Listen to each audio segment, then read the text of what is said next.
Chaque député en France dispose d'une cagnotte de 130 000 € d'argent public qu'il peut distribuer à qui il veut. On appelle cette cagnotte la réserve parlementaire.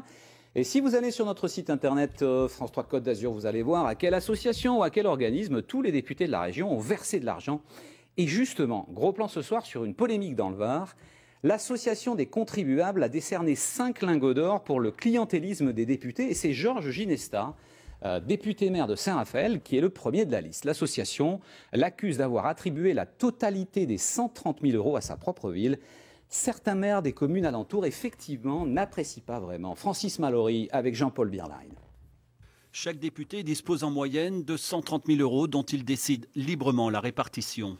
Georges Ginesta, élu de la 5e circonscription du Var, a choisi d'attribuer la totalité de son enveloppe à la seule commune de Saint-Raphaël, dont il est aussi le maire.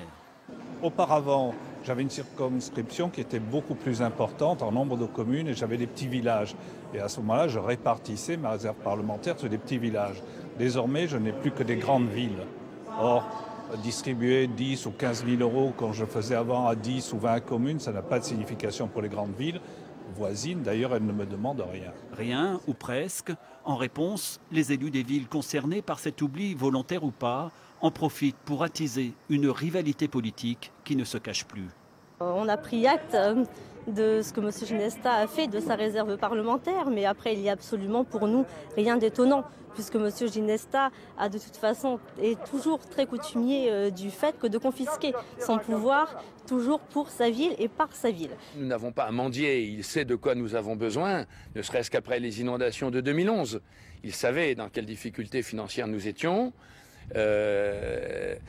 Maintenant, je peux comprendre que comme il a tout dépensé pour lui et pour Saint-Raphaël, il n'ait plus rien à dépenser pour les autres. Difficile de ne faire que des heureux. Certains maires, moins concernés par les rivalités de clochers, revendiquent leur indépendance et respectent le libre choix de l'élu dans la gestion de ses responsabilités. Je ne suis pas tellement demandeur par principe, puis j'ai l'habitude de garder une grande indépendance. Et M. Ginesta, Georges, fait effectivement ce qu'il veut de sa recherche, de sa réserve parlementaire. Je pense qu'il est dans son bon droit. Et nous, Puget, nous ne lui avons rien demandé. Voilà, je peux vous le confirmer, vous l'affirmer. Le lingot d'or du clientélisme, attribué bien malgré lui au député de la 5e circonscription, commence à peser.